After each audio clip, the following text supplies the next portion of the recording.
regulatory, maritime, revenue, administration, security, training, hospitality, and construction sectors of the economy. Mr. Innocent is a British Standard Institute and MSECB auditor for quality, environmental, information security, privacy, IT service, and business continuity management systems, and other more.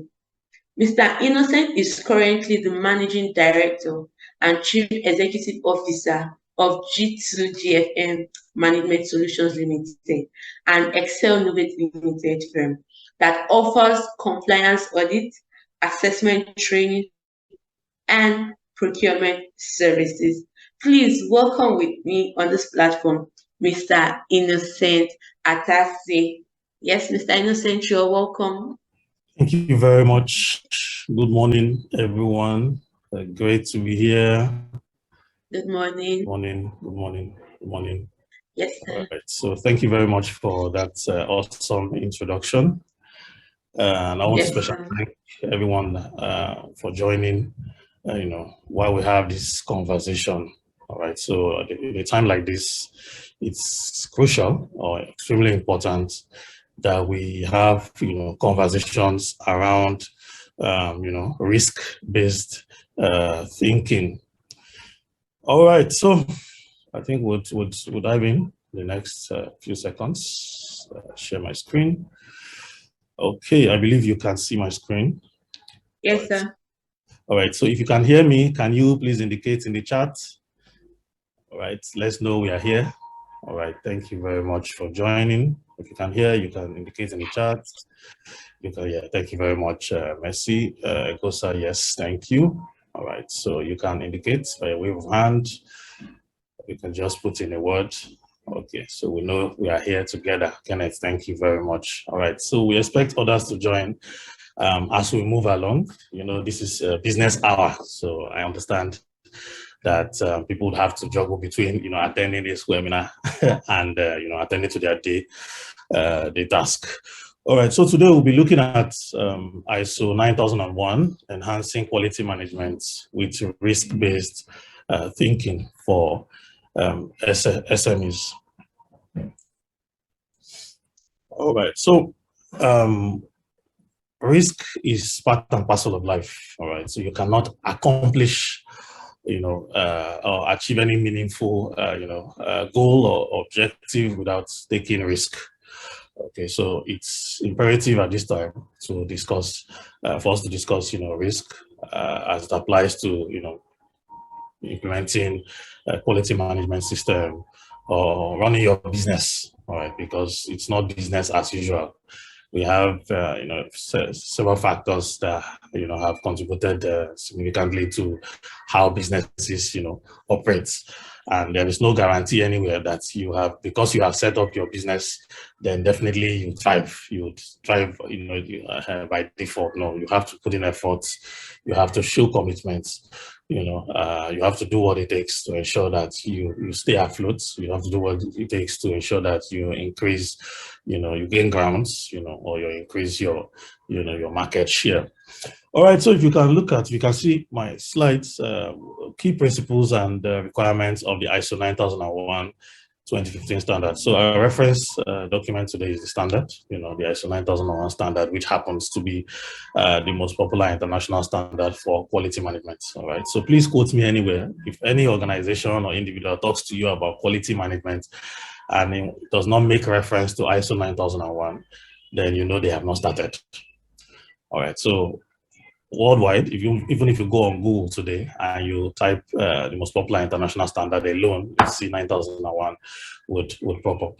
Talk more of adding quality to it. Okay, so in today's world, we cannot talk about quality without considering, the customer. So we'll see that in greater details as we move along.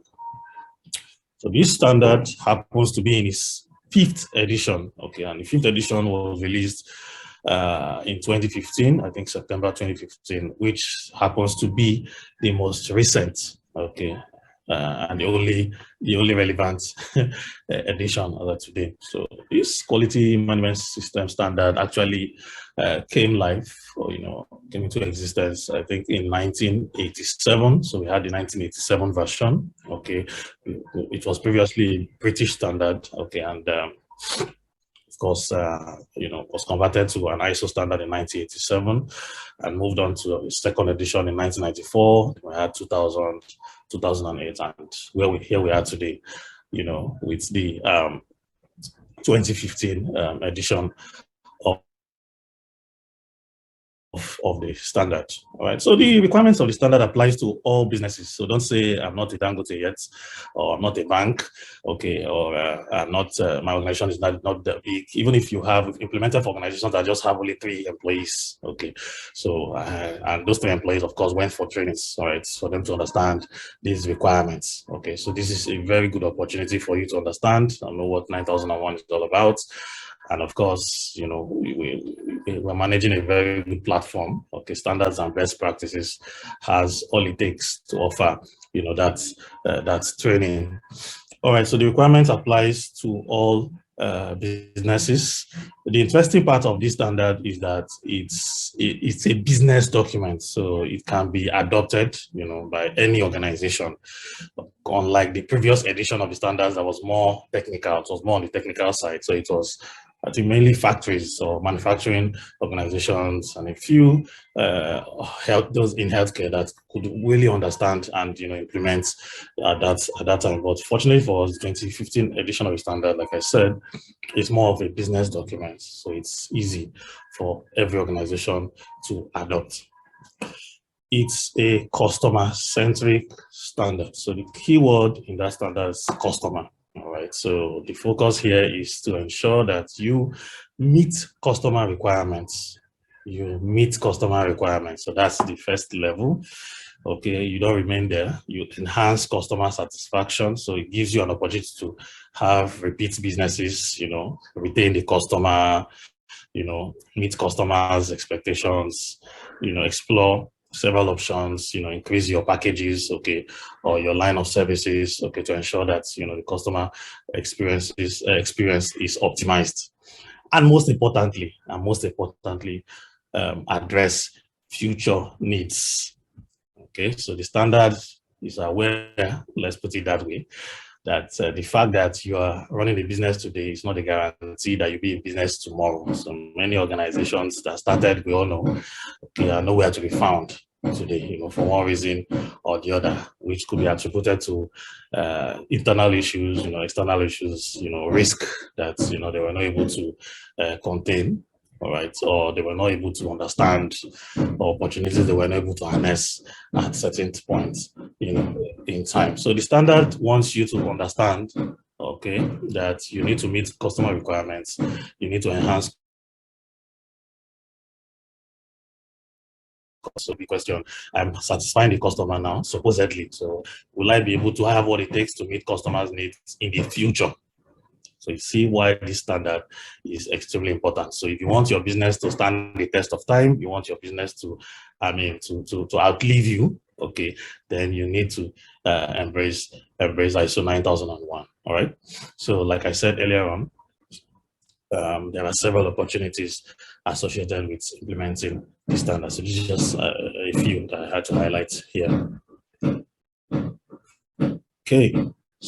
So if you look at the standard, okay, there are principles, okay, key principles that are mentioned, in the ISO 9001 2015 standard. Okay, we have about 7 principles. Some of us will be aware of this. You will be hearing this for the first time. Okay, whichever way, I'm sure that you have 1 or 2 things to learn. Okay, 1 or 2 points that you can pick, okay, from this section or this sensitization program.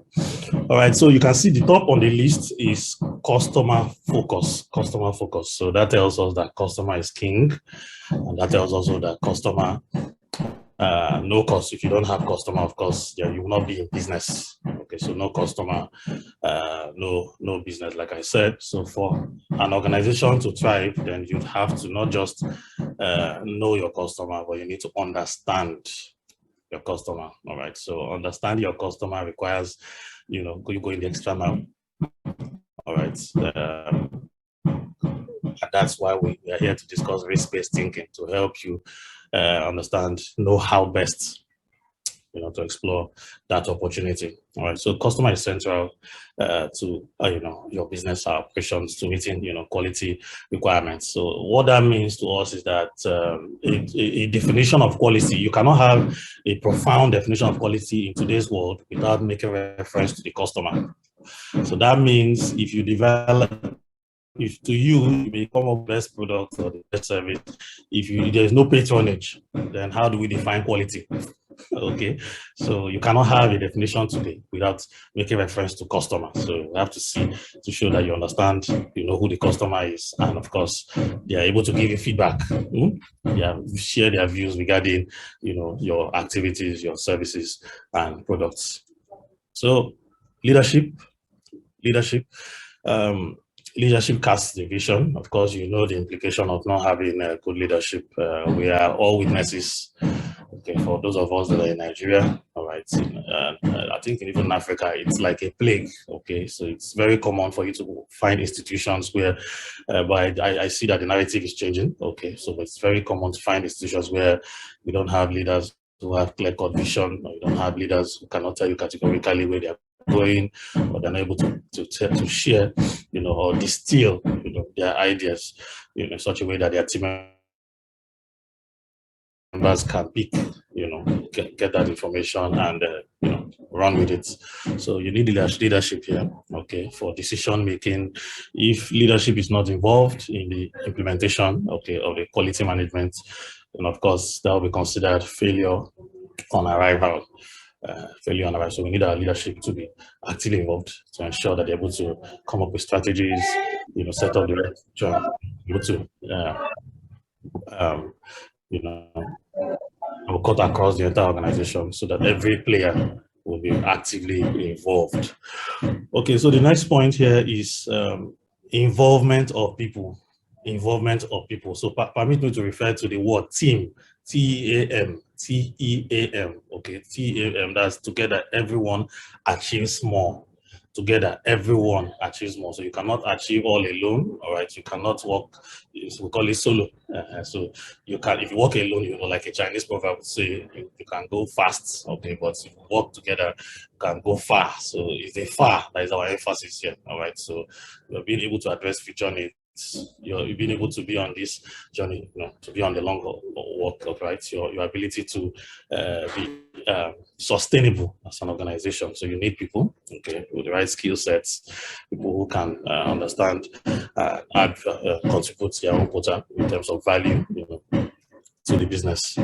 Process approach. Okay, talks about having clearly defined processes, not just clearly defined processes, but processes that are sociable, in the sense that these processes are able to speak to each other, all right? They're able to connect with each other. And that's why the standard made reference to sequence and interaction of processes. So we don't want processes that are running, operating in isolation, all right? Or where you have bottlenecks, you know, where you have unnecessary, what do you call them, maybe silos and so. So what he's saying here is that you must understand that there is process approach, okay, for you to achieve quality management, okay, my quality management system. So where there needs to be relevant inputs, where you have your process, where you have your outputs, because we understand that the output from one process can serve as inputs to another process. So if the person at the other end, you know, where the output is coming from, does not understand that fact, then he may not be conscious of how important to you to ensure that quality is delivered for the other process. Okay, so they have to be in sync. Processes need to speak to each other. Okay, has to be more robust, because it's when you have processes like this that you can talk about having a system, okay, in place. We'll talk about that in greater details. So move on. So life is about improvement, you know. So you cannot talk about you can't say it's the same formula we have been using for many years and stay at that. Okay, so changes in regulation alone can even make you come up with opportunities for improvement.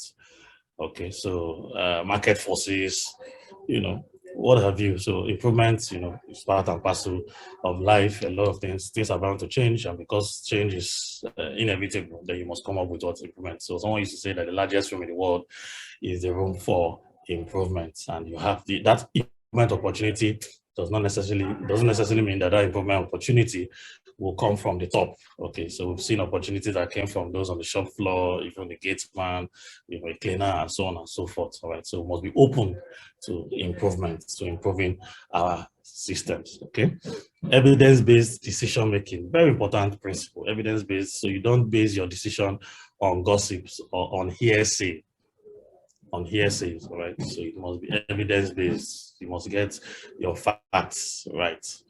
So before you make a decision, you must have gotten all the facts.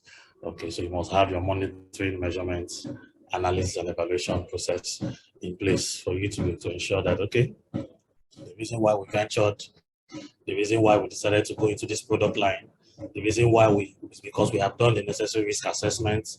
Okay, and based on the result of the risk assessment, we felt, okay, there are opportunities there and we have what it takes, to thrive. So it was based on, it shouldn't sound like the way, it's like, in the political space, where someone will come and tell you that, don't worry, when you make me the president, that 1 naira will be equal to $1. So nobody calls and asks for a conference to come and explain to us first how you'll be able to achieve that. So please, okay, so let's not base on hearsay. Let us get our facts right, do the necessary research, get the necessary training, okay, ask questions. Okay, so that's what it means. The relationship management, yes. So your relationship with other parties has to be mutual. Okay, you cannot run your business in isolation. So of course, you must be in good working relationship with your suppliers. You must be in good working relationship with your neighbors. Okay, because your business supposedly is at the location. Okay, there's an address, there's a location, and that location there are other buildings, other organizations, those in the neighborhood. Okay, so you have to be in good working relationship with them. You have to also be in good working relationship with the government agencies, of course, if they can make or mar your business. So you have to be in good working relationship with the regulators, okay, with your bankers, and so on and so forth. So these are the quality principles. I believe when you subscribe to the training, to get additional information in that regard. Okay. All right. So looking at the standard, okay, there are 10 clauses in the standard. So the standard is in 10, okay, broken down into 10 clauses, 10 main clauses, all right? And these clauses have sub-clauses. So they have sub, so it doesn't look as simple as this, and that's why you need to be in that class. Okay, so now look at it. So in summary, we have clause 1, scope, 2, normative reference, terms and conditions, context of the organization, we have leadership, we have planning, support, we have operations, performance evaluation, and improvement. Okay, so what's our focus for this at this time? Okay, so we are looking at risk-based thinking. Okay, so why do we consider risk-based thinking? Why should we subject our system, to risk assessments, risk treatment, at this time? So you can see risk-based thinking, from what I indicated here, applies to all the clauses. Okay, so from 4 to 10, as leaders, process owners, and staff are expected to think and act proactively for business success to be achieved. Okay. Now, if you look at previous editions of the standard, risk-based thinking was, what I say, implicitly, faintly, stated. All right, so it wasn't a big deal. It didn't really matter to them, and fortunately, I'm sure they were not able to address, key requirements. And of course, if it was still in existence up to now, it won't be able to serve the purpose. It won't be serve the purpose of ensuring that our business remain, stand the test of time, or is prepared to enhance customer satisfaction, or address, future needs. So, okay, so I think then you just see it around business, where you mentioned, preventive action, and when you talk about preventive action here, okay, it's like you're limited because one, the approach is not structured.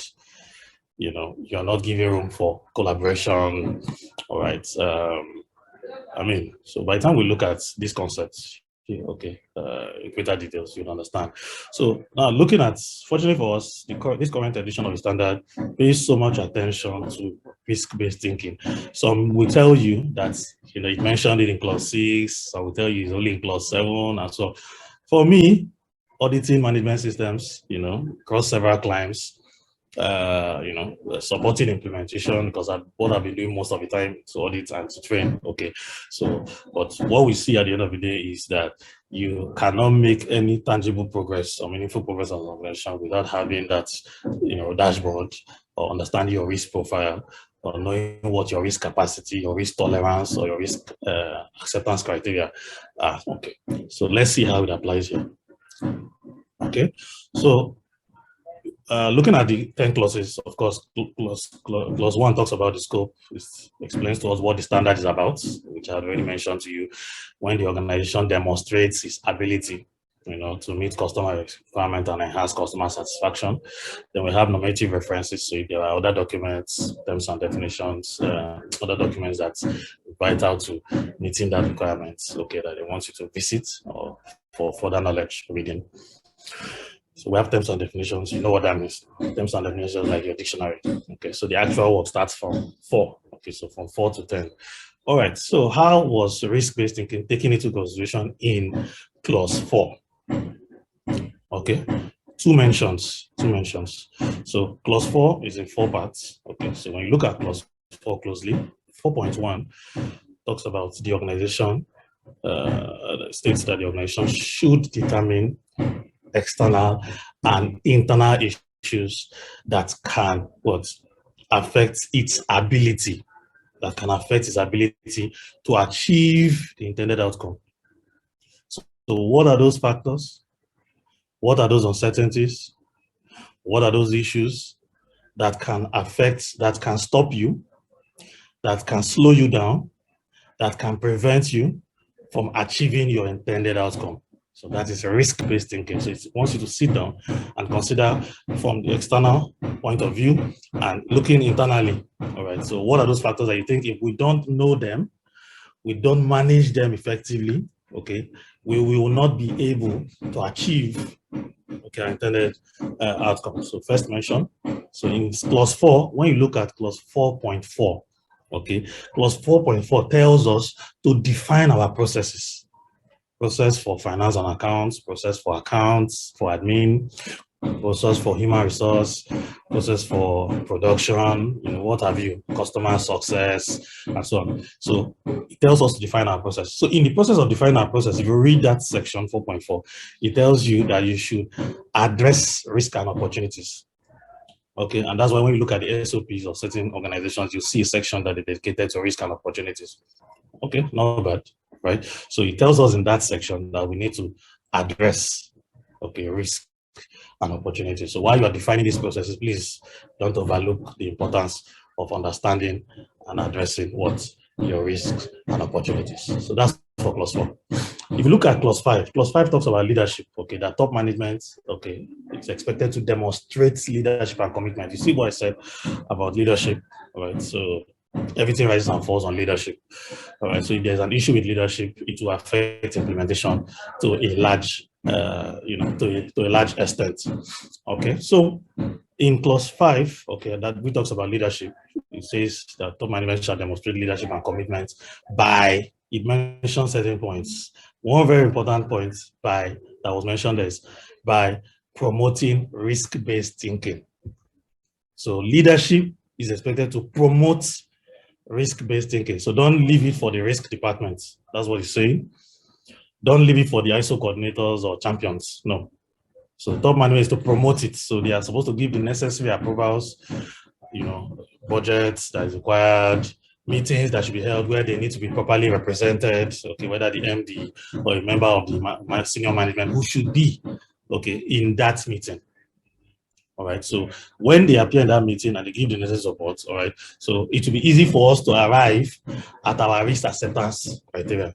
Okay. So what is good for the organization would know. What's not good for the organization, at least we have people in management who can open our eyes or make us understand where we should set our threshold, isn't it, for risk? What can we take?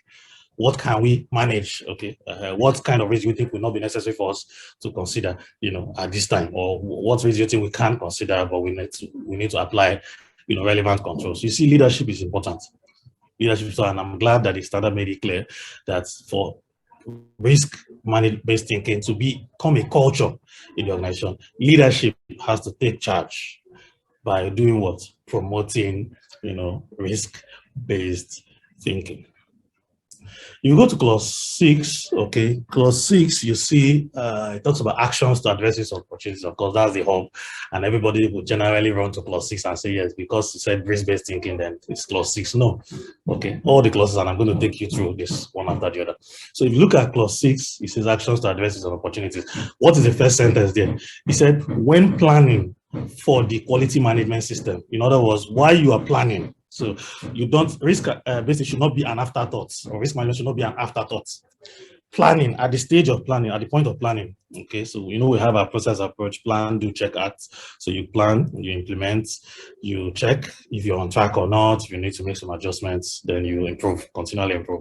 Okay, so what he's saying there is that when you're planning for your management system, whether it's your budget, whether it's operation plan, whether it's a customer retention plan, or what have you. So at that point stage where you're coming up with your plan for management, it could be your strategy, all right?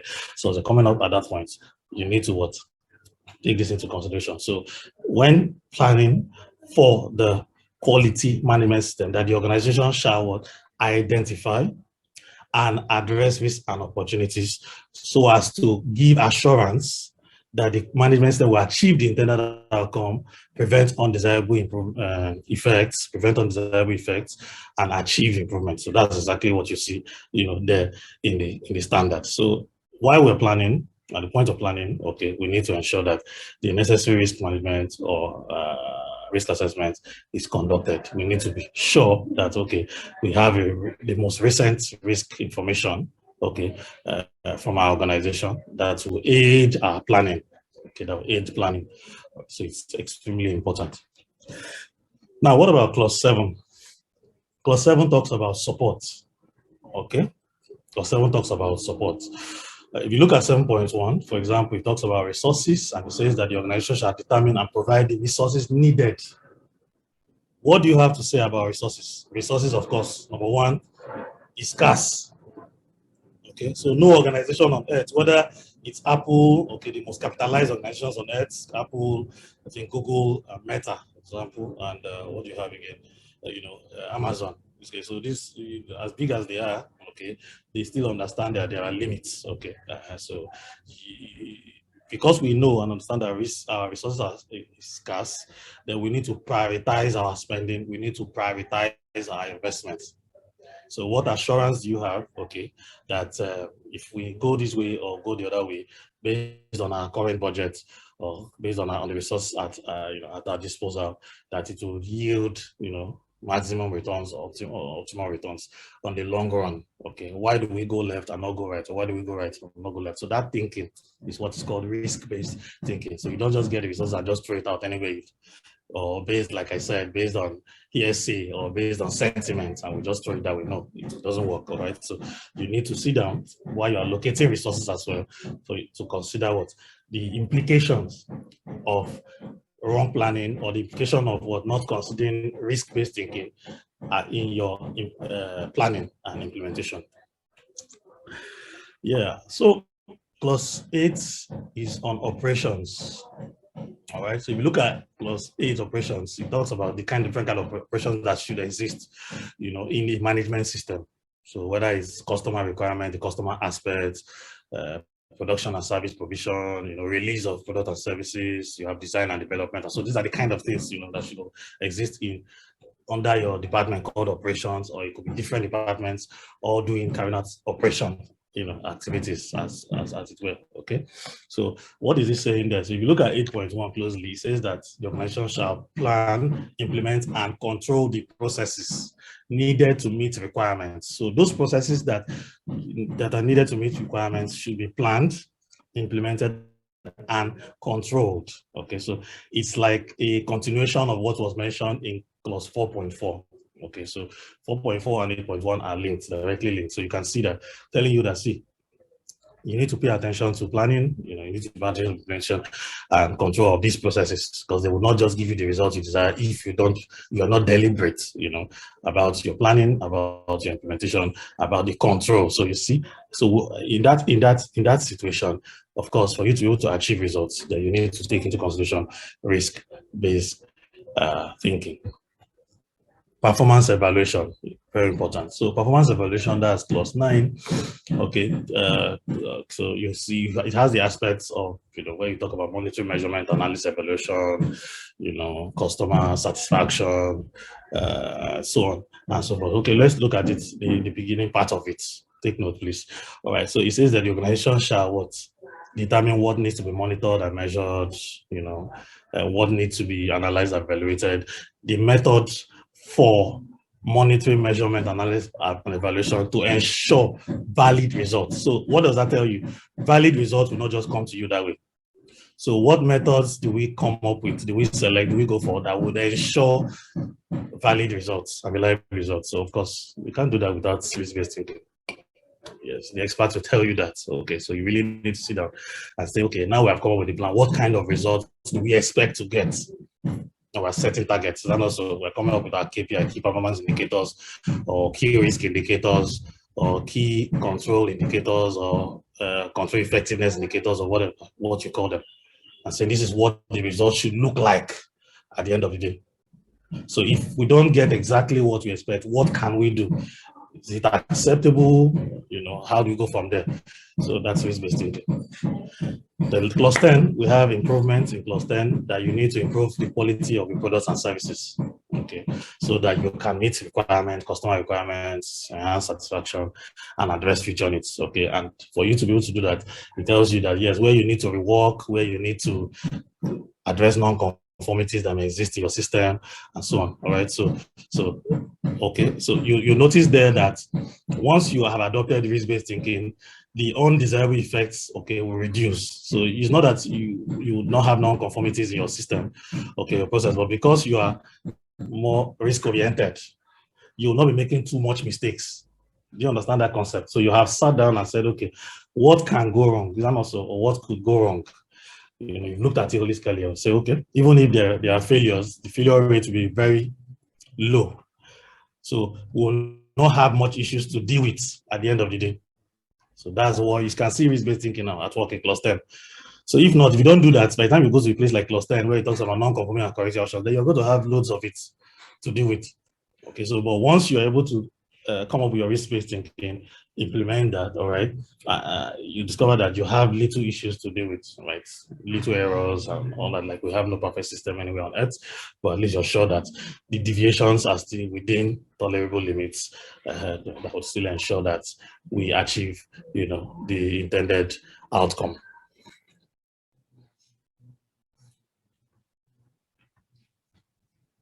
All right, so looking at this now, you see, there are quick facts I thought to mention. No organization is risk averse. All right, so for the fact that you operate in a particular industry, of course, because you are doing business in Lagos, that's risk. So there are risks associated with those organizations that do business in Lagos. Outside the business market risk, outside the regulatory risk that comes with it, customer related, and so on and so forth, but location risk. So you can see that alone. So no organization is risk averse. So once you go into business, you automatically inherit risk. That's what it means. So if you're not ready to inherit this risk, then of course it means you don't want to do business. Okay, so it's what to do about it. That is the issue now, and that's what we're talking about. So no organization can thrive in isolation. You need to depend on other parties. So dependency on other parties is risk too. You need to work with other suppliers. You can't do everything on your own. You need data. You need internet, for example, to work. You need, maybe one tool or the other you need to buy or subscribe to or procure, as the case may be. Okay, other parties also involve your customers. So there's risk associated with dealing with customers. It's not usually easy. It's not a walk in the park, to deal with managed customers. All right. So kudos to those of you that are involved in customer relationship management. Okay. So you need to depend on other parties and factors to achieve objectives. So we said that. So management and proper allocation of resources require risk-based thinking since resources are scarce. We have mentioned that already.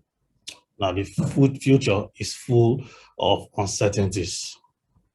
We don't know what tomorrow holds. Okay, we don't know what tomorrow will bring or present. So it's best to be prepared. Okay, and it cannot be absolute. That it's relative. So the question is, what information do you have at your disposal? So and one of it is risk-based thinking. Okay, so how do we internalize these concepts? To ensure that, okay, whatever the uncertainties are, at least we have an idea, okay, of what to do and what not to do based on the risk assessment that was conducted. So the future is full of uncertainties, so adoption and deployment of risk-based thinking is key.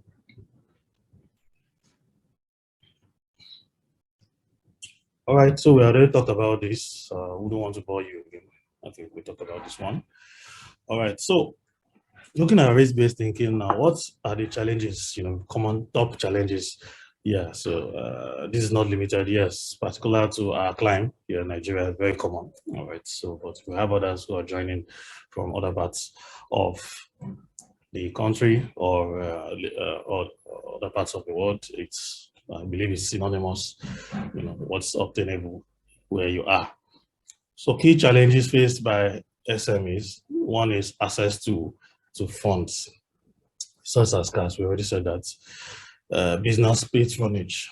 It's very common to see a business or an organization that does not receive patronage, so it's not abnormal, so some may think that because you have registered a company or you have a space, and it's like we used to say in those days, in the concept back in the days now, that if once your space is conspicuously located, that's all you need. People will find you, because those things don't work anymore. You see that? So business patronage is a challenge. It's a challenge for many organizations. Skill and talent shortages. Okay. So that's another challenge. And of course, competition. Competition has been there since the inception of business. Okay, so you must be ready to face competition. So you can see that's a challenge. We have lack of market intelligence. You see certain organizations or individuals set up, entities and say, don't worry, because we know how to do this. Okay, we are best at this. Or we got some endorsement here and there. And for that reason, we will get market share. Okay, so it doesn't work that way. So you see a lot of organizations, the reason why they don't succeed or thrive is because they lack market intelligence. They don't understand what the market needs. They don't understand, who are the key players in the market. They don't understand, quality or pricing, price mechanisms. So all that, is happens to be an issue, under lack of market intelligence, which is plaguing many organizations. So please pay attention to that challenge. We have compliance obligations. Okay, a particularly big challenge for medium scale and bigger players. Not much of a challenge except the area of taxation. Of course, you must pay your tax now if you're running a bigger business. Okay, so of course that's a challenge, right? Operating costs. So when you don't know how much it will cost, you didn't sit down, your planning is one-sided or inadequate, so you may not be able to foresee certain hidden costs. Okay, some will tell you at the end of the day, I didn't know we're going to spend this much, or it's going to stretch us this much. So yeah, that's what you ought to have factored at the beginning, at planning stage. Okay, so because you fail to note this, all right, or be open about what cost, whether fixed cost or variable cost that could come in, as a result of that investment. Unfortunately, it could mar, the output. So the lack of monitoring. So some of us will say it's on auto run. So what do I need to report about? What do I need to check at the end of the day? They've paid, or you say they will pay, or things like that. So it's when it's too late, and you discover that what you would have done a long time ago, you're trying to do. So when you monitor, of course, that gives you an overview of your performance. All right, so you can know how you're performing from time to time. So when you see sort of organizations tell you we need to see monthly reports, it's not for formality. We want to know if we're on track. We want to see if there are gray areas, if there are red flags, so let's know early enough so that if we need to intervene, here and there, it's going to be, seamless and cost effective. So risk-based thinking has become inevitable. So what are the benefits, key benefits to SMEs, okay, when they adopt risk-based thinking? Okay, so when you're able to answer that question, what could go wrong? What ifs? All right, so what ifs here and there. You should be able to experience, we've seen organizations experience this, reap these benefits countless number of times. Okay, so you see improved cost management. All right, so your cost management will improve. Okay, so you optimize costs. All right, you'll be able to distinguish between essentials and non-essentials. You know what's urgent, you know what's important. Okay, yeah, so then another benefit is proper planning. Okay, like I mentioned earlier, and of course you experience high success rates. Okay, so high success rates. Your investment is in the direction that should be able to yield dividends short term, mid term, or long term. So you will not be surprised. Of course, we have done what we're supposed to do. All right, and that's at least the echo is as expected. So we have higher customer retention rates. Yes, why will your retention rates increase? Okay, so because you have adopted risk-based thinking, all right, understand the fact that our customer perception is quite complex. The difference between customers' needs and expectations. So customer need is on the surface, it's easy to decipher, but their expectations quite complex, multifaceted. So it's only someone, okay, or an organization that understands the customer. Okay, and like I said, that's a continuous process to understand the customer that will be able to experience higher, customer retention rates. More effective business processes. You have your business processes, of course, will deliver intended outcomes. It's become robust. The processes are now, like I said, are more social. When your processes are social, they speak to each other, easily, with ease. They are in sync.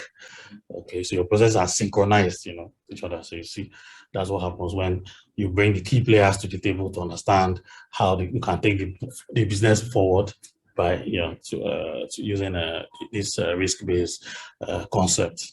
Then, of course, compliance statutory and regulatory requirements. So you wouldn't wait till you are at loggerhead or you violate, a provision, penalty for provision or directive of the government. All right, so you'll be able to know part of your planning would give you opportunity to understand the compliance implications, okay, and how you factor it into your operations to ensure that you are not found wanting. Flexibility, creativity, and yes, so we see this quite a number of times. All right, yeah, where you see organizations where they have adopted this risk-based thinking, called maybe risk management, also you see that people are free to air their views. Okay, you don't see anyone who feels witch-hunted. Okay, if I say what I'm supposed to say, you see, it helps to cultivate a healthier work environment. So you see people, are free to relate, tell you the way they feel about certain decisions, so whether it's going to be accepted or not, but at least they've been able to have the channel or forum, where they can express their views and their own, their opinion regarding certain, school of thought. All right, so there's flexibility, you see of creativity, you see a lot of innovation, as benefits. Then improved business stability. Okay, business stability and resilience. Like I said at the beginning, the fact that your business is not a guarantee that the business will remain there for life. So when you consider risk-based thinking, what you're asking yourself that question: what could go wrong? What could take us out of business? All right. So once you're able to explore that opportunity, it should help to improve your stability and resilience. So now, what is risk? So okay, so quickly, let's start by looking at the word objective. The objective there means targets. Okay, so targets, or what do you call that again? Goal, a goal that you want to achieve, all right, that you're set aside to achieve the desired results, future states, all right. So because we need to move from point A to point B. Point B is our destination. Okay, point B is where the result is. Point B is, fulfillment of the objective. We need to move from point A to point B. There are uncertainties along the line that can stop us, that could slow us down, or that could do what? Distract, and on the side of the opportunity that could facilitate what the achievement of that objective. So risk now is now defined as the effect of those uncertainties. So what effect does those uncertainties bring while we are trying to achieve our objective? So we are on a course to achieving our objective. Now, what are those uncertainties that are being brought, that come to play, okay, as a result of, what are the effects of those uncertainties that come to play as a result of our intention? Okay, it's your intention now to do business. So because you have expressed your intention to business, you express your intention to increase your clientele, your customer base from 5 to 35. Okay, you have expressed your own intention to do so. So because you did that, of course, automatically there are uncertainties associated with that intention. Okay, so the effects of those uncertainties on your objective is what we call risk. Okay, so you are taking risk because you want to achieve that objective. So risk is a combination of likelihood or probability of occurrence of an undesirable effect and severity or impact of that effect. So you can read this up. You can also, like I said earlier on, attend the training. So where the facilitators will take the time to break this, unbundle this. So I'm looking at the time and I see that it's as if the time is moving faster than I thought. Okay, so you have so the risk is the probability that actual results, will differ from the expected results. Okay, and the impact of that, of the deviation, and of course, this can be quantified, all right, so be qualitative or quantitative. So there's a risk management process, all right, so this could be explained in greater details, where the risk management process comprises, can see that on the diagram. Okay, point to mention, very important here. If you look at the diagram, all right, it's from risk management framework. That's another ISO standard. It's in 31,000. You can see the black arrow, okay, showing that it's moving in a cycle, right? That tells you that risk management process is an iterative process. In other words, is a repetitive process, okay, or you say it's a repetitive process. That tells you that it's not a one-off exercise. So you have organizations, best practice, conduct this annually. Okay, conduct this and let us know what our current risk profile is. That was our risk profile last year. So we want to know what our risk profile is this year. Okay, they tell you, okay, every August or every September, as the case maybe we conduct risk assessment. That's by looking at the management process. So this process, it's made up of, I said already, scope, context, and criteria. So we need to understand those issues, like we mentioned already. So which industry are we operating in? What part of the world? What are our expectations from our customers, regulators, and so on. So you have considered your scope, your context, okay, and the risk criteria. What kind of risk can we accept? What level of risk can we retain? Are we okay with, and so on. We've done all that. Then you can see the other side that talks about risk assessment. So it's broken down into 3. We're going to discuss that quickly. So you have risk assessment where you have risk identification. You need to know how to identify risk. Then when you identify the risk, you need to analyze them. And when you analyze the risk, you will do what? Evaluate this risk. You understand what that means shortly. Then once you evaluate the risk, okay, you prioritize risk for treatment. So that is exactly what will happen. Now, at the end of it, you have recording and reporting, because you need to record it. So you need to report it. Why do you report? So that management can make informed decision. On the side, on the left and on the right side, you can see 2 bars. Okay, one is on communication and consultation. So the life wire now, okay, or lifeblood of your risk management process is communication and consultation, monitoring and review. I'll explain. So you need to take along management and key process owners, okay, at every stage of your risk management. Planning to implementation, okay? So to monitoring or recording, reporting, as case may be. So you can see cuts across those stages. Okay, so communication and consultation. So please, you cannot bypass anyone or avoid, like we say, let's avoid him. Please, it's important because the process owner has to accept that risk assessment. Okay, and say, yes, this is what it looks like for my own process. Okay, so that's what happens here.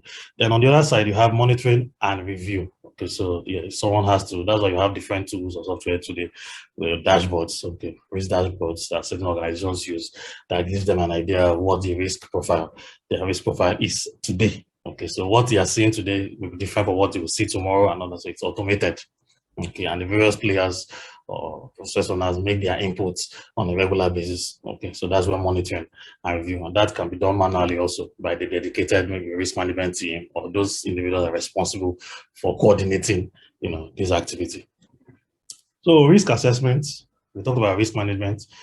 Okay, now in risk management, we have risk assessment. And we said risk assessment is made up of risk identification, risk analysis, and risk evaluation. So how do you identify risks? So you need to have a good understanding of your external and internal issues. Remember we said that already? Okay, so what are those factors? What are those issues? What are those uncertainties? Okay, whose effects can adversely affect, the outcome. So there are some tools, okay, that you could deploy or use to, identify risk. So you with your team. All right. So we have SWOT analysis. Best tool. There are several examples, anyways, but these are the ones I have seen. I see used more frequently. Okay. So, and I don't want to prescribe any tool that to me maybe has not stood the test of time. Some may use here, some may use there, okay, but what we see regularly is and has consistently delivered results is what we're presenting to you, in this section. So you see them. So one of them is the McKinsey 7S model. Okay, so this model, it's more on the side of the internal issues. Okay, it helps the organization to look inwards. Okay, so we assess our well-being and our future success as a company. So we want to know, okay, if the current structural support we have, would help us achieve the intended outcome. Okay, so it's made up of 7 internal factors. So we consider these 7 internal factors. Okay, so it's from the internal side alone. Okay, so what are these 7S? One is strategy. What is strategy? It's simple or clear terms. Strategy is where are we now? Where do we want to be? And how do we intend to get there? So that's a big question. So where are you? Where do you want to be in the next 5 years, in the next 3 years, in the next 10 years? Okay, and how do you intend to get there? So blueprints. So that's the strategy now that we've broken down into various plans for the various departments, units, or groups, or committees, as the case may be. So where you have your vision, mission, your core values, okay, your done as an organization, that's your strategy.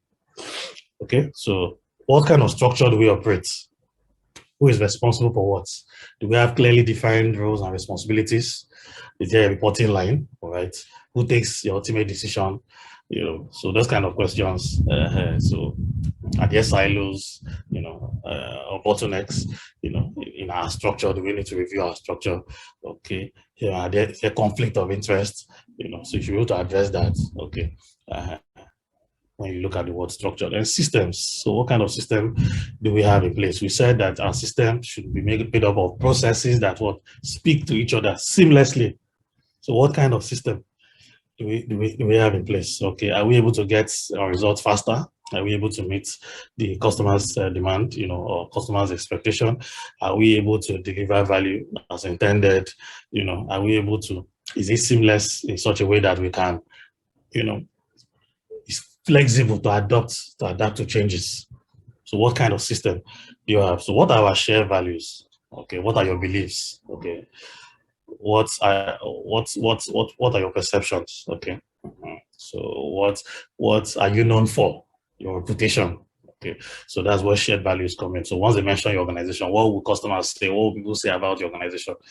Okay, so what are your core values? So that's where you consider that. Then what are our skills? Okay, so what skills do we have currently? Okay, and what skills do we need to acquire, or do we need to develop? All right, so that's where you consider skill. Then style. That's more on the side of management. Okay, so what kind of style? Is it autocratic? Is it when you say it's final? You're not subject to negotiation. Nobody can negotiate. No, once you've said it and that's all. Okay, or you give room, or you maintain or operate an open door policy where people can air their views, or you believe that okay, you need to bring people to the table, when certain decisions are about to be made, and so on and so. So what style? What's your style? So that's where it comes to then, of course, staff. So you need people who will be able to help you achieve, these set objectives. So what kind of staff do you have? People who are motivated? Do you have you provided what is necessary for them to be able to, um, meet the organization's goals? Okay, we have Michael Porter's 5 forces. It's more on the looking at competition. Okay, so it's a competitive analysis framework. Okay, it's a framework that helps strategists to understand what makes an industry profitable. Okay, so you can see the 5 forces here. So because you are in business, you're bound to face these 5 forces. So one is threat of new entrants. Okay, so as we're speaking now, there are companies that are being registered. There are companies that, that are launched today. There are people who are, not talk more of those who still have the intention of coming into that business. Okay, so that's one threat you must consider and say, okay, for the fact that we have people coming to business, what do I do to ensure that we still have a market share? Okay, bargaining power of your buyers. Of course, look at what's happening today in our world, Nigeria in particular. You can see high cost of living. You can see all of a sudden, high inflation. Of course, that will definitely impact on the buying power. Okay, customers' buying power. So how do you manage that? Okay, then even your suppliers, those that need to provide service to you, to enable you provide service to your customers, of course, it would also affect them. Then you talk about the threat of substitutes. Okay, so threat of substitutes in this case. Okay, if for example now we are into beverage. Okay, let's use beverage. Very common. We all understand that beverage business. Okay, so sell Milo, someone else sells Bonvita, and the customer looks at it that because of the cost, because of selling changes, or pressures, they decide not to do beverage and they want to do something else. Okay, maybe just eat a proper meal or something. I say, okay, since we cannot afford the beverage anymore, let's just, drink water. Something, please permit me. Okay, so there are threats of substitutes, which you need to consider. Then, of course, competitive, very. So you can have a situation whereby you can have an unhealthy competition. So healthy and unhealthy competition. So how do you face that? How do you manage that? SWOT analysis, it's very common, very common. Okay, and it gives you opportunity to understand, and bring to the table what our strengths are, what our weaknesses, what our opportunities, and what are our threats. Okay, so what are our strengths? Oh, I have 20 years experience in this business. What are our strengths? I'm highly knowledgeable about the markets. What are our strengths? I'm highly connected. I'm connected to the government of the day. That you see, that's the strength. Capital base. We have investors. So you have to understand what are your strengths. Bring them out. What are your weaknesses? Okay, weaknesses. We are short-staffed. Maybe where we are located. We are not located close to where the customers are. Okay, so distance, or it may not be in the market, or you have issues with the availability of the product, or epileptic power supply, or the different things that may come in. So what are our weaknesses? Okay, so what are the opportunities? Opportunities basically is what made you go into the business in the first place. So what can we get at the end of it? What would we look at every time and say, yes, for these opportunities, no problem, we'll keep going. Okay, we'll keep moving. All right, so what are those opportunities? And what are the threats, like we mentioned under Michael Porter's wheel, okay, and also in the McKinsey 7S framework? So what are the threats, okay, to our operations? Competition threats, customer perception. So if the customer is saying they're no longer interested, or their taste suddenly changes, or they relocate, depending on the kind of business you do. Okay, maybe you're not online. Several threats that you also need to, consider. The most common, okay, is the best two analysis. Okay, so on the side of external issues as well. Best two here means political, economic, social, technological, legal, and environmental. So I'll try to do this in a minute or two.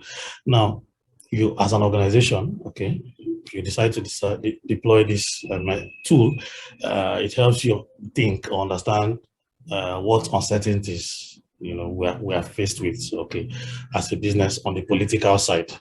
So, giving an example on political side, if there is a political unrest, if there's riots, if there's change of government, during the election period, now, so that election period affected many businesses, so because it's either there's one holiday or the other, no movement here, or people tell you, okay, let me just take one or two until let's see where the government is going, then we decide if we are going to go full blown or not. So there are things like that certain businesses, issues that businesses like that, face. Okay, then on the economic side, like you said, because of increasing high inflation, over dependency on the dollar, devaluation of the naira, that of course, will affect the buying power of the customer.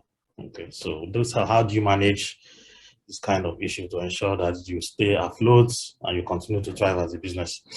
Social issues, culture, religion, religious views, cultural views, opinions, so certain products, some people tell you, let me use beer. Okay, so let's say you're dealing on beer, you trade beer or you manufacture beer.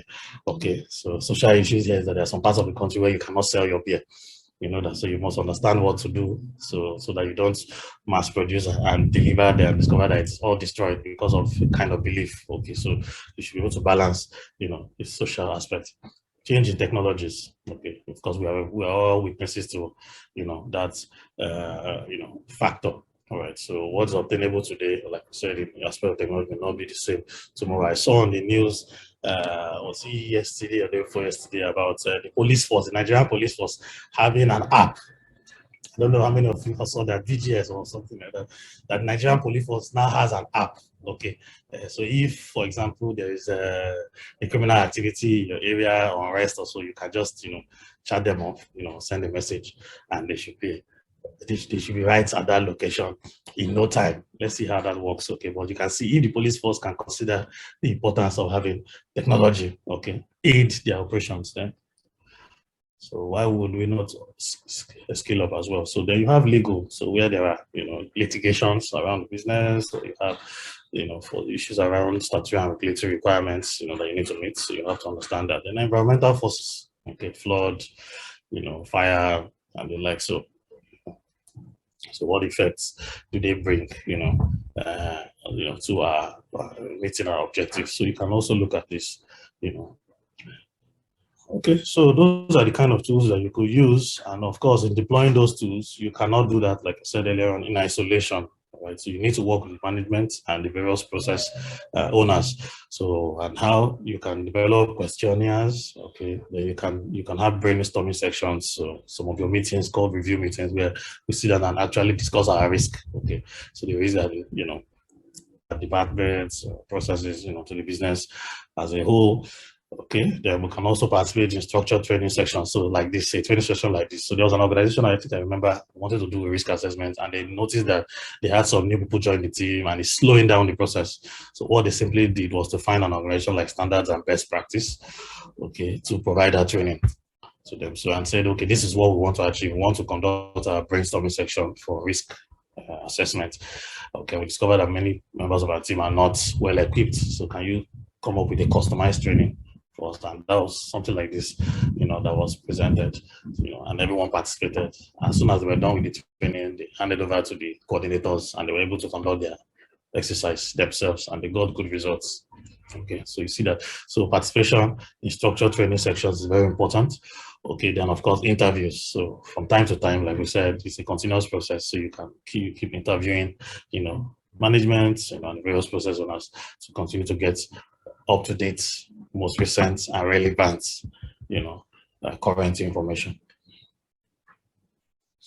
So as soon as you're done identifying risk, then you come to the analysis section. So there are different methodologies, okay, around the risk analysis, but I'm giving you the one that's, like I said, very common, okay, and I'm used to by virtue of my job as an auditor.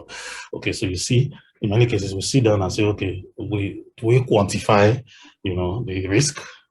Okay, so you see many cases say, okay, let us quantify it, okay, assign attributes, numbers, to the various levels, of these, either in terms of likelihood, you see, in terms of likelihood and in terms of impacts.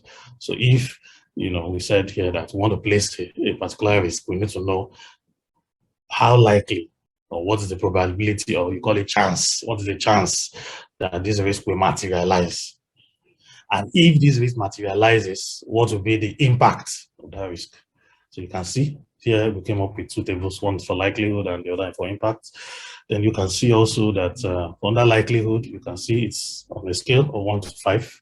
So rare, the least, then 5, almost certain. Same thing for impact, 1 negligible, okay, which is near zero impact, insignificant consequences. Then you have the high one, which is catastrophic. So once we're able to get this, we can combine it using a multiplier, okay, to come up with our risk map. So you can see the risk map here telling you, okay, so when you come for that particular risk, you're able to combine using the multiplier, okay, then you should be able to get something like this. So it's giving you can see it's color coded, okay. 25 is red. Then you have the middle between, I think, 8 to 12, and you have the other part, which is green. So what is the implication of that? So we as an organization have decided to zone the risk level. Okay, so it's that zoning now that is done that will lead us to our evaluation. So when we conduct the assessment, okay, the analysis rather, okay, for a particular risk may come out as 10, another risk may come out as 8, another one may come out as 15, depending on, the likelihood and the impact, okay, that is considered. And mind you, information coming directly from the process owner and reviewed by other members of the team. So the process owner will have to provide that information. So risk of, non compliance, risk of failure from the vendor, risk of, cash crunch, what have you. So the process owner will tell you, okay, so share his own view and say he thinks this is where it should be, and other members of the team will look at it, all right, and we agree on particular level of that risk. So that's good. So we can say, okay, we have categories here. We have the high risk, we have the medium risk, and the low risk. So, of course, once the risk has been categorized or captured as high risk, it means that risk should be prioritized. Controls, treatment should be applied. More resources should be deployed immediately, isn't it, to address your high risk. Okay, so that's for risk assessments. Time will not permit us to look at that, beyond this. So now, once you have assessed your conducted the assessment, okay, by identifying the risk, analyzing it, and evaluating it, then you come up with treatment. So what options do we go for? So the treatment option you go for will be dependent on your risk appetite or risk acceptance level as an organization. So a bank, for example, a commercial bank may have a higher appetite, isn't it? Compared to, a small business. I say, okay, so, or, as the case may be. So based on, the outcome of your assessment, so you are expected to go treat the risk, and these are, well-known treatment, options. So whether you're to accept that risk, okay, whether you're to transfer the risk. So accepting the risk here, you have looked at it in terms of, you looked at it and said, okay, based on our risk acceptance criteria or level, that's the amount of risk that we're able to pursue our thing. It's not high, okay, it's something we can live with. So we don't need to do anything about it. Maybe we just continue to monitor it. All right, so that the risk transference, okay, in a situation whereby you can, share the risk. Okay, so when you subscribe for insurance, when you get third-party vendors, so vendors in this case, okay, to be able to provide, service, contribute to your, service delivery, in this case. So in that case, you can transfer, more or less, you can share your risk. Then you can avoid risk. What do we mean by avoiding risk? Okay, when you look at the costs and benefits, and you discover that the costs far outweighs the benefits. Okay, from your risk assessment, you have looked at the cost and you look at benefits and said, no, the cost is too much. It's way beyond the benefits. And we say, okay, it's not worth pursuing, so we leave it. Okay. Then we have reduction, which is the most common. So you see that by 80%. Okay, you see that by 80%. Option, most organizations go for. So in this case, you see reduction for most risk. Okay, with reduction here is to mitigate or bring down that risk to an acceptable level. So our risk appetite as an organization could be maybe risk at level of 6, looking at that risk map, okay, between 6 and 8, or anything that is medium or anything that is low in the gray region. So when we conduct our risk assessment and we discover that it's above low, okay, maybe the amber region or in the red region. So what can we do to bring down that risk? And that's where you need to apply appropriate and relevant, adequate controls. All right, so risk monitoring and review, you need to, of course, when you apply the controls, you know that you need to monitor your risk from time to time, you know, across all stages. All right, so for ease of reference, okay, you can also look at this standard, the ISO 31000 risk management guidelines. It gives you information, additional information on how an organization can manage, you know, their risk. Okay, so this so that document provides a common approach to managing any type of risk, and it's not industry or sector specific. So it can be used throughout the life of the organization and be applied to any activity, including decision making at all levels. So you see from here that you must understand that risk-based thinking is come to stay. Risk-based thinking guarantees a better future. Okay, risk-based thinking should not just be limited to contingencies. Okay, you should factor it from planning to implementation, monitoring, you know, up to improvement. Thank you very much. Thank you so much, Mr. Innocent. Thank you, thank you, thank you. Wow, what an insightful, deliverables. Thank you so much. Thank you for sharing with us from your wealth of knowledge. Thank you for the practical insight and recommendations on how to leverage risk-based thinking to elevate the quality of our product and services, leading to greater customer loyalty and increased competitiveness. Thank you so much. And at the beginning of your lecture, you mentioned that risk is part and parcel of life, and really it is. We have a lot of individuals and even organizations that are scared, to approach risk in one way or the other. So thank you for sharing with us risk treatment strategies on how to approach risk. Thank you so much. And I'm sure that my audience has one or two things to contribute, questions to ask, and contributions and all of that. But then before I give the privilege to my audience, I would like to ask a few questions. I would like to ask a few questions. So my question is, what challenges might small and medium-sized enterprises face when adopting a risk-based thinking, and how can these challenges be overcome? So these challenges, what challenges might SMEs face when adopting risk-based thinking culture, and how can these challenges be overcome? This question, okay, that you asked. Yeah, in many cases, I think we noticed in industry that I think the big challenge is when there is no buy-in from management. I think that's the biggest sin. So a situation whereby, we're not able to sell it to management, convince management, or make them see the importance of conducting, this or consider risk-based thinking. Okay, that's one. Then on the side of those at the top, where we feel that, okay, we don't need to involve, some process owners. So when we try to be selective, or sentimental about the risk assessment, then you see a situation whereby people would want to either slow down or tell you it's not necessary. It's not something that we need to consider. There are those who have time, some feel that some are big than the others, and they tell you, no, it's those who have time that should bother about it. Until things start going wrong, and that's when they say, "Oh, why didn't you convince us?" That's the funny part of it. So when things start going out of hand, they start telling those in charge of risk, "Why did you sell this properly? You didn't explain."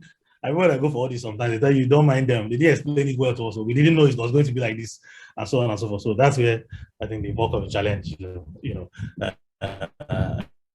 lies. So as an organization, championing this, or you have lights, it's not easy to be tiny lights in a dark room in this case. So you have to do everything possible to champion this cause, one, okay, by continuing to convince them, or two, you can bring a program like this organized by SRBP to your organization and say, okay, management, can we have an opportunity where we have an external party like standards and best practice, explain this to our team so that they can know how to apply. We've seen this work countless number of times, and it takes away all these blocks and obstacles. All right, thank you very much, Mr. Innocent. Please, to my audience, if you have questions, please signify by raising your hands, or you can drop them in the chat box. Thank you very much. All right, so Mr. Innocent, another question, which is about risk awareness culture. Okay. Risk awareness culture. In some organization, we find out that it's only some set of people that are aware about risk. And it is so important that all employees and even stakeholders should, be aware of this risk culture. So my question is, what are some recommended strategies for fostering a risk awareness culture among employees and stakeholders in SMEs? Okay. Thank you very much. Thank you very much. Okay, so top on the list, of course, is awareness, like you've called it. Okay, so there has to be some form of sensitization, at the very start, okay, at the very beginning. Then it wouldn't end there. You need to also delegate, assign roles and responsibilities around ensuring that what this risk culture is properly, internalized. It's not something that will happen automatically. You need to make efforts. Okay, so there has to be direction from management. Okay, in this case, to ensure that whatever we have discussed, the initiative, has to go live and has to be part and parcel of our business. So once that happens and they've assigned responsibilities, the next thing is to come up with a process. There has to be a process or a guideline. So once that guideline comes in and is approved by management, of course, you know how powerful that document can be. Once there's a document approved by management, so it goes to the relevant people who should be able to take it to their own team members, okay, to make them understand the implication of not complying, and whatever benefits are associated with this. And of course, there has to be, once they're able to do that, give people opportunity to be part of that committee where they can now identify, where they understand what the analysis is about. And so you see, it's a journey, but it has to start with that awareness. Then when it starts with the awareness, management now empowers people, who should champion this cause. Then a procedure or a process comes approved by management, then that leads to, do you understand, the kicks off the exercise. It could start small, all right? You can say, what if our organization were only 3 people? Yes, there has to be that consciousness and say, okay, amongst us 3, we have assigned someone, who will be responsible for our risk, assessment or risk treatment, as the case may be. So he gives us an opportunity, he notifies us from time to time, So you see certain other organizations, of course, when they call for their review, part of the presentation that we made by the risk champion or representative is our current risk profile. So they tell us as at the last time. So from that meeting, we already know those who have not made their own submissions or have not given account of the relevant controls that we told them to implement. Okay. So it's a journey, it's not a short way, it's a journey, but you must start with that awareness. Okay, all right. Thank you very much, Mr. Innocent. Okay, so lastly from my end, as a small medium enterprise that has adopted this risk-based thinking approach, so how can we measure the effectiveness? What are indicators or metrics that we can use to measure the effectiveness of this risk-based thinking that we have adopted? Thank you very much. Okay, so in many organizations we call it KPI, that's key or key performance indicator. Then you have some more sophisticated organizations that will tell you, yes, we have key performance indicators, but we also want to have key risk indicators. So we can have our key risk indicators. All right. So the key risk indicators will be an offshoot of our objectives from risk management. So what are our objectives? What drives us? What motivates us, to conduct this risk assessment, to apply the relevant treatments? Okay. So once we're able to come up with, our key risk objectives, broken down, into actionable steps, it shouldn't be ambiguous, all right, or confusing, as the case may be. So we need to break it down, into actionable steps, an example, depending on the nature of your products, how many, what are error rates at the end of the period? Is that also number of rejects from the customer, number of complaints, because those is where your eye is. Okay, you're looking at your success rates. Okay, you're looking at how many clients you've been able to convert. You're looking at, okay, if there were any regulatory non-compliance, within the period, if we are expected to comply to 10, requirements, and we're able to do 5, or we're able to do, so if we're not able to do for the rest, is there any justification for not doing it? Okay, so it's risk management here is central to our operations, central to our business. So definitely you find our various processes speaking to this activity, and that's why the various process owners have to be involved, there has to be collaboration and consultation. There we go.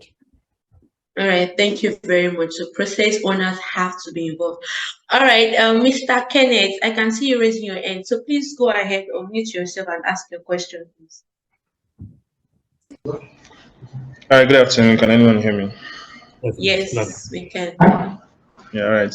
Thank you for the webinar. It has actually been educative enough. I would like to ask, we've been able to ascertain the importance of the risk-based management system and how to avoid risk in an organization. I mean, avoid issues that might cause harm to the economic and everything about the organization. So I'd like to ask, how can an SME ensure that risk-based thinking becomes an integral part of the organization culture and not just a one-time initiative? Okay, that's a very good Thank question. Yeah, that's a good question. Similar to what I think Damilare asked earlier on, how do we ensure that this culture is internalized? How do we ensure that this culture, risk-based thinking culture, is internalized? Okay, and that's a very important and powerful question, because that's the only way it can stand the test of time. Okay, that's the only way, because we have whereby 1 or 2 persons leave the organization and that's the end. Unfortunately, so that's the only way it can stand the test of time. We start by having an awareness section. Okay, we start by, okay, those who are in charge, speak to management in the organization, and okay, we want to have an awareness section on risk management, or we want to bring in, a faculty, in this case, like I said, standards and best practice, to just give us an overview, or talk to us, about risk-based thinking. All right. So once that happens, the next action or step that required is for management to give a go ahead to assign responsibility for this process.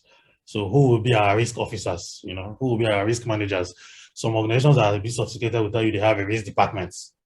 Okay, if you look at the banks and several other institutions, tell you, okay, we have the risk department, or we have our compliance units also that are also in charge of risk management. Okay, so that responsibility has to be assigned to people. Okay, so there has to be clearly defined responsibilities. That role has to be assigned, clearly defined responsibilities. Then the third thing that needs to happen, okay, because we have assigned responsibility to these guys, we need to come up with a procedure, a guideline, a policy. Okay, so we have a policy, it's a simple form. Then we have a guideline now that explains to us how we can identify risk, okay, how we can analyze it, how we can evaluate this risk and treat them, how we monitor and review risk, okay, and so on and so forth. So once we're able to come up with that guideline, that guideline, or you call it directive, or you call it a procedure, as it may be, we need management to approve that document. So once management approves, okay, that document, then it means members of that team have been empowered to implement risk management. So it becomes part and parcel. So if that, just let me give you an example of what that procedure can do for you. If that procedure says that we must review our risk assessment on an annual basis, and management has signed that document, okay, so when I'm making communication as a member of that risk team, that yes, so by August next month, we'll be conducting our risk assessment for the year 2023, okay, based on management's approval, and also of these documents, looking at section 2.3.3, it's clearly mentioned in section 2.3.3 that we should conduct this. That's not true, and that document has been approved by management. So that's a good opportunity that you can leverage on. Okay, so now once that you're able to accomplish or achieve that, the next now is to get involved, the involvement of the members of management, and the various process owners. So we need to adopt the top-bottom approach and the bottom-top approach. Okay, so management should be able to give their own opinion. There has to be oversight. As far as that activity is concerned, then the various process owners, have to also contribute, like we have discussed here on the slide. So in the form of interview, brainstorming sections, use of questionnaires, and to be able to tell us what risk, okay, do we face as a business? What risks are associated with your operations? Okay, we want to explain to you guys what PESTEL analysis means. So when we explain that, you go back to your various processes and look at it along these lines and know what risk you think is associated with this. Okay, then at the end of the day, we're able to analyze that, evaluate. Then we have a consolidated register if we want to operate that way, so that we can have an overview, or it can give us, what do you call that? We can know what our risk profile is as an organization. Okay, so that's the kind of steps that we can take. All right, thank you very much, Mr. Innocent. So I have one more question on our chat box. How does risk-based thinking differ from traditional quality? All right, excuse me, Damilare. Kenneth, was I able to answer your question? Oh, yes, you were. Thank you very much. Welcome. Thank you.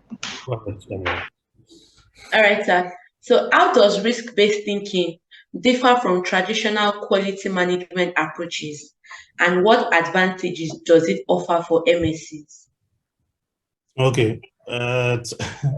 The traditional, you just try to remind me. I remember then when we used to audit with the 2008 version, it's just like garbage in, garbage out. Nobody's interested in it. You understand? You just open like a robot. Anything you meet on, just take it that way. Wow. So the mindset then was, don't worry. Now when you get there, you will see how it works. I must see about everything now. So people were just more on the bulldozing. They'll just go. Oh, you cannot have it all. We'll find a way. So when we're auditing, we notice that was the attitude in many cases. So you see a lot of organizations, when you look at their corrective action log, you see a lot, things that ordinarily they would have avoided. There was no need. You understand? Why should you incur this kind of non-conformity or non-compliance? Why should we have deliveries that is made to the customer, and all of a sudden the batch that was delivered to the customer didn't have labels and you didn't know? It was the customer that figured it out and told you, how come you delivered this without, so you can see there has been some gaps, or issues. They had issues around their monitoring, they had issues around their planning, with, situation whereby they felt, well, it's not particularly important, to us. Just we would always find a way. We always, then it was more, we always give excuse and we always apologize. So yeah, that was more of the issue. So you cannot talk about, I think, not just for quality management, any framework, you can think of, it's risk management or risk-based thinking is central. It's central. Like I told you, we continue to see more businesses go extinct. So it's not because they want to go extinct. It's not because, they didn't have the resources. It's not because, they didn't do maybe due diligence at the beginning, but because the culture was not what imbibed. It didn't become part and parcel of the organization. That whatever we are doing, please, we need to understand what the implications. Okay, so what are the benefits and what are the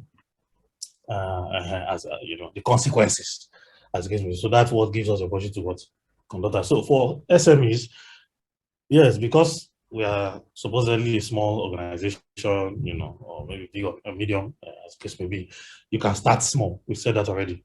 So we have organizations that are that sophisticated in such a way that on a monthly basis, somebody from that team must give account to management or even to the board. So you see organizations like that are publicly listed, that they have their committees, board committees. So you see one of the committees at the board level is risk committee. So the chief risk officer must give account to the board on a quarterly basis about their risk profile as an organization. So they are sophisticated to that. So for him to be able to give quarterly review, then he has to monitor that on a monthly basis. So that's their level. That's their maturity level. Okay. So we need to start from 1 before we can get to 4, isn't it? Or 5, as the case may be. And that's very important. All right. Thank you very much, Mr. Inose. All right. So to my audience, I would love to give three people opportunity to give us their feedback about today's webinar on enhancing quality management with risk-based thinking. So what have you learned what have you learned? Anything you'll be willing to implement in your organization? So anyone, three people from our audience, yes, feedbacks.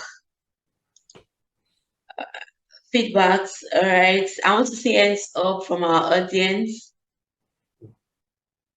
Feedbacks. Yeah, feedbacks. What you would want to implement in your organization after this webinar. Yes, I expect hands to be up from our audience. Well, please raise your Please, hand. can we all hear me?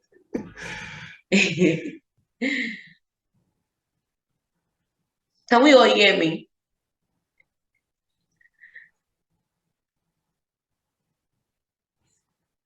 Yeah, Chudi, thank you. Okay, yeah. Thank you, Chudi. Yes, please unmute yourself and let's hear from you. Thank you.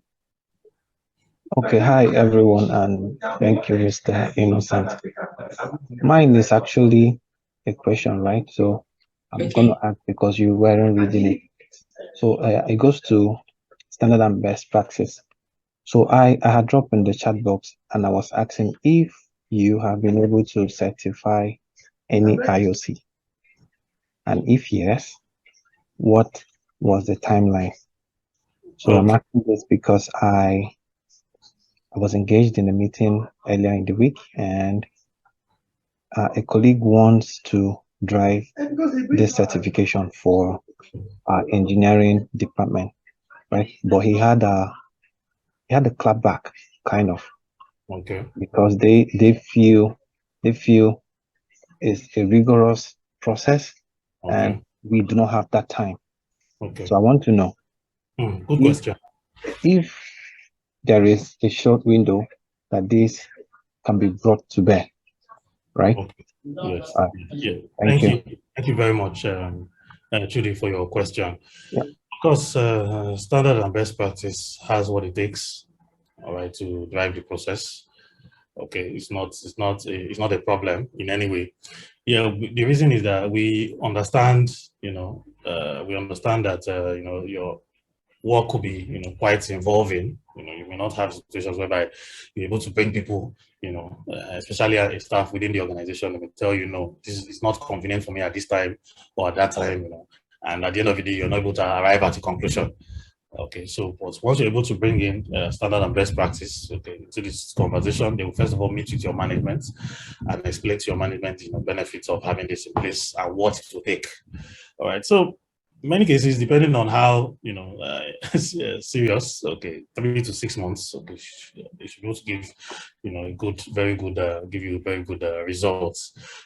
So to a large extent, okay, they would not only act as your go-to, for that period of time, they act as if they are your staff, staff of the organization. So you can call them at any time, you can call us, call at any time, any question you need, whatever documentation, whatever commitments, whatever review that needs to be done, from time to time, they can provide. Okay, but the most important thing they will get for you is that approval from management. The most important thing is to get that approval from management. So once they're able to get that approval or buying from management, we have a way, okay, of engaging the various process owners, either one after the other or as a group. Okay, so it's not an issue. We've done that countless number of times. All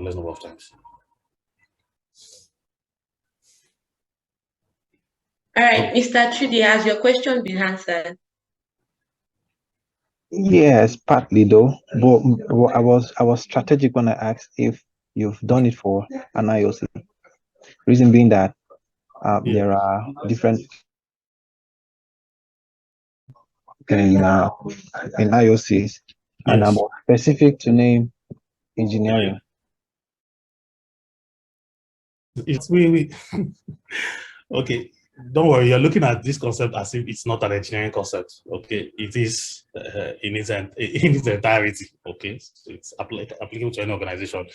I use myself as an example. I have a background in engineering. Okay, so but that's by the way. Anyways, okay, I wouldn't want to mention IOCs. I'm being extremely careful.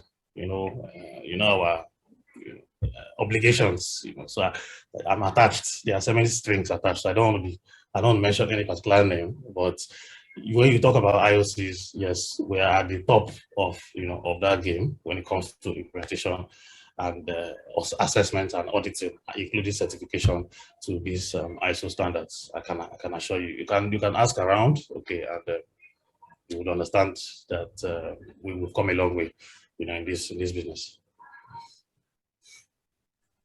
Okay, thanks, Mr. Innocent. So you have nothing to worry about. I can assure you, nothing, absolutely nothing to worry about. Yeah.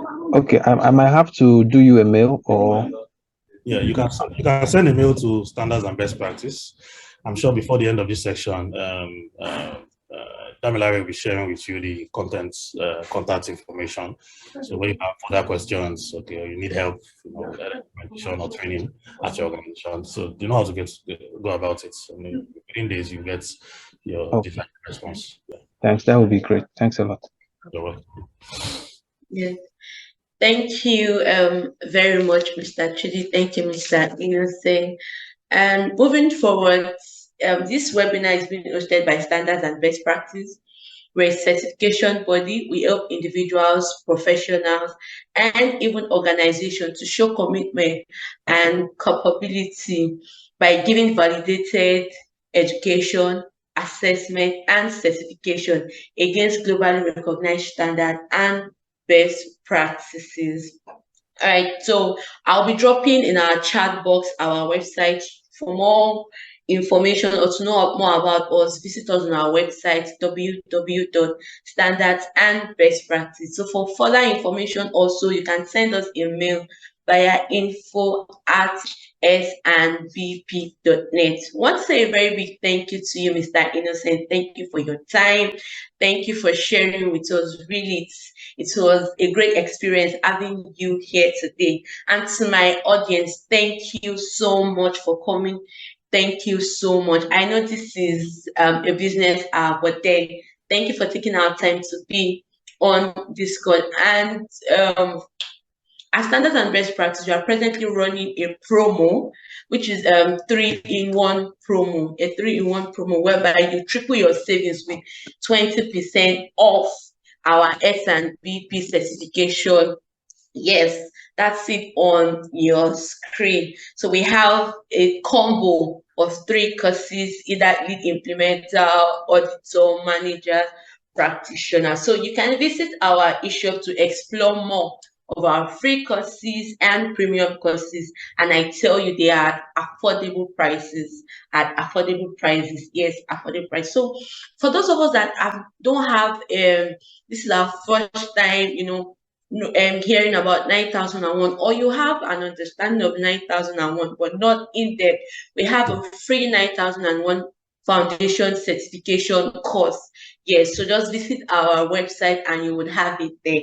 We also have other courses you can take for free, and we also have our paid courses. Thank you so much for your time. I hope to see you next month for our next webinar. So till then, I am Damilare Afolabi. Thank you so much. Bye. Bye.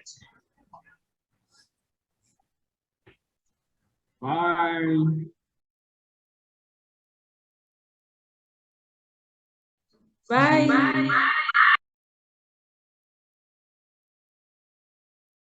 Bye.